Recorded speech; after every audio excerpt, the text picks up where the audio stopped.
Hello, beautiful homemakers. We are in the middle of Chapter 17 of Pamphlet 8 of the original 1922 Fascinating Womanhood pamphlets, and we have been talking about getting a man to propose. This subsection is called Another Method of Making It Easy. Another method of making it easy to act is for the girl to appear sad and disconsolate, thus appealing to his pity and chivalry. Thus, the beauty and distress method can be applied only when the man himself is in a mood of enthusiasm and hope. At such moments, if she sighs at her dreary outlook, he feels impelled to gather her into his protecting arms and say, "Come, little girl, you need not be unhappy. Just share with me the wonderful future I have in store. Let me take care of you." We have already pointed out that the man finds it easier to act when he is optimistic. But when the girl at the same time is sad and unhappy, he finds action doubly easy, for she then appears to need his manly care. As we learned in Chapter 7, a man cannot derive any joy or satisfaction from cherishing and protecting a woman who obviously can do very well without him. He delights only in cherishing and sheltering a woman who needs his manly care, or at least appears to need it. A girl, therefore, can do nothing better at this critical moment when the man desires to speak out, but when something or other is holding him back, than to bring out the contrast between her frailty and his competence. To appear sad when he is sanguine, which is optimistic or positive. To arouse in him the heroic and manly impulse to comfort her fears and shelter her weakness. And I'd say this is probably what my mom did. She had graduated from high school, and she was talking to my dad about her next steps. She was saying, I don't know if I should continue to work in this store, or if I should try to find another position, or should I go to school to be a dental assistant, or maybe I should go to college. And so that was my dad's cue to say, well, how would you feel about marrying me and being a homemaker? And of course, she squealed her acceptance, because that is exactly what she really wanted. And they were married for 51 years, 1 month, and 1 day before my dad passed away. And I have a story on this channel with that title, 51 years, 1 month, and 1 day, where she answers questions from my listeners about how to have a long marriage. And I also read you my tribute to them on their 50th anniversary, if you'd care to listen to that. When to be blue and how. Of course, it will not do for her to be sad when he is despondent. That will only double his gloom and make action even more unlikely. And her sadness must not be about him or his prospects. She must be sad only on her own account. Before she attempts to act disconsolate, she must first see that he is in a mood of hope, enthusiasm, and certainty of success, a mood of confidence in a glorious future for himself. If he is not already in such a mood, she should attempt to put him into it before she resorts to being sad, and her despondence should appear to be caused principally because she has no such happy and enjoyable future as his to look forward to, because her lot is a lonely and dreary one in contrast to his, because a girl's opportunities are so infinitely inferior to a man's. Of course, this isn't true today. When a man cares for her, when he has perhaps been holding back only because he has doubted his ability to make her happy, what is easier for him to do under the circumstances than to say, "Never mind, little girl, if your future is dreary, you can share mine." Unless the girl, however, has inspired in him a conviction that he has a future, he is not going to ask her to share it. The castle-in-the-air method is practically an indispensable preface to a proposal. After this preface has been taken care of, however, it is the method of sadness, of wistfulness in the girl that brings about the actual proposal in the majority of cases. Every girl, therefore, who hopes to bring a man to the action stage absolutely must learn to use this method. And the whole time I was reading this part, I was thinking about my mother-in-law. She did this to win the hand of her second husband. What to do when immediate marriage seems impractical?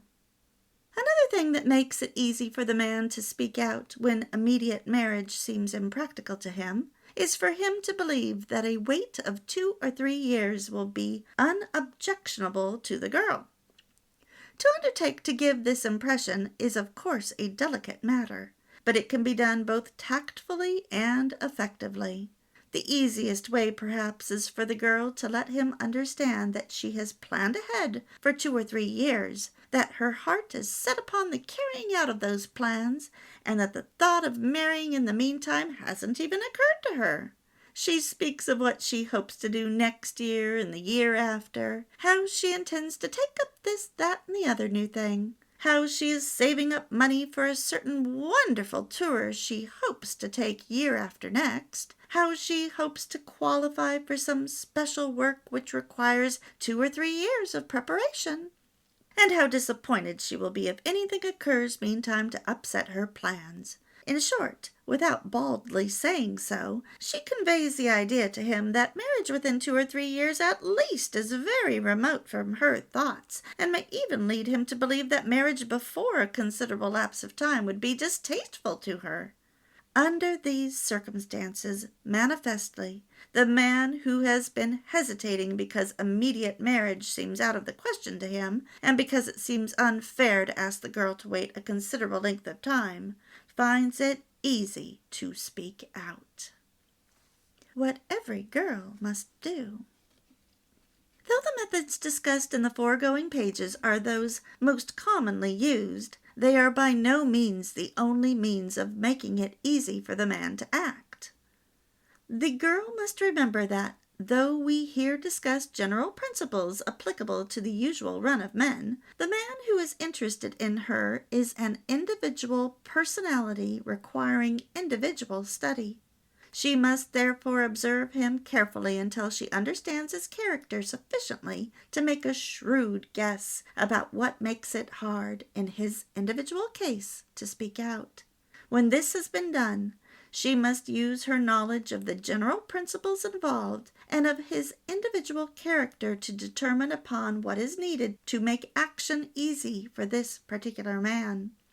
If she has cleverness and ingenuity enough to figure up an entirely new method of making it easy for him, so much the better. When the man, however, fails to respond to the girl's making action easy for him, he is by no means a hopeless case.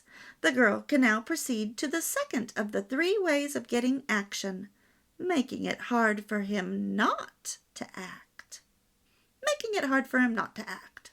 A good example of making it hard not to speak is that of Miss Innocent in the very first chapter. Observe how, knowing that Johnny is going to call for the purpose of expressing his indignation, she prepares her ambush. The swing in the garden, big moon overhead, a softly meek and tender manner, just the romantic setting required to make action easy. It is not this, however, that directly stirs Johnny to action. Regardless of the unpropitious stage setting, Johnny abuses and rebukes Miss Innocent for her treatment of him. She went out with another man. To make him jealous and spur him on to action. Observe how her Innocent meekly accepts his arraignment of her, how she responds not with anger, but with heartbroken silence, how she permits him to hear her stifled sob and to detect a tear or two, perhaps creeping from beneath her lowered eyelashes. Observe how she fails to offer a word of self-defense, thus encouraging him to go further in his arraignment than at first intended. The final result of Miss Innocent's tactics is that Johnny is self-convicted of prodigious brutality, and is persuaded again that she is the softest, tenderest, most womanly, and dearest girl in all the world.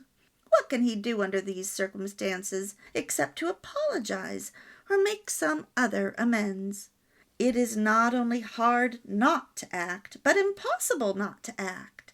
Her injury must be relieved, her broken heart comforted, those tears must be dried, and those quivering lips made to smile again.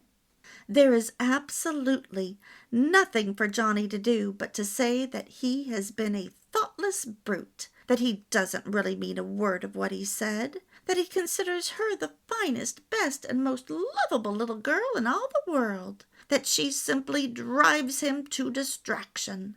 He loves her so well that it is the hope of his life some day to have her for his own, if she will only wait for him. It will thus be seen that, though the romantic setting made action easy, Johnny did not speak out until her innocence had maneuvered him onto such a position that inaction was almost impossible.